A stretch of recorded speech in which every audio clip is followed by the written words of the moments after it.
বন্ধুরা, আশা করি তোমরা প্রত্যেকে ভালো আছো। বছর শেষ হতেই গেল, সামনেই 2025 সাল। 2025 সাল হচ্ছে মঙ্গলের সংখ্যা।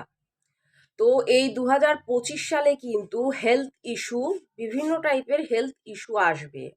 যেরকম রক্ত সংক্রান্ত হেলথ ইস্যু তোমাদের আসবে, রক্ত দূষণ, হাই প্রেশার, এই জিনিসগুলো কিন্তু বেড়ে যাবে ঘরে ঘরে। ঠিক আছে, ওবেসিটির মাত্রা বাড়বে, অর্থাৎ মোটা হয়ে যাওয়ার যে প্রবণতা এটা বাড়বে। লিভার সংক্রান্ত কিন্তু সমস্যা দেখতে পাওয়া যাবে। ঠিক আছে, এবং কখনো কখনো অ্যাক্সিডেন্ট হওয়ারও একটা সম্ভাবনা থাকবে। এই কারণে যারা গাড়ি চালান তারা অবশ্যই এটা মাথায় রেখে তারা কিন্তু গাড়ি চালাবেন। ঠিক আছে, এই 2025 সালে। এবং এই 2025 সালে ভারতবর্ষের কিন্তু একটা যুদ্ধ হওয়ারও একটা প্রবণতা রয়েছে। যখন তখন কিন্তু যুদ্ধ লাগতে পারে।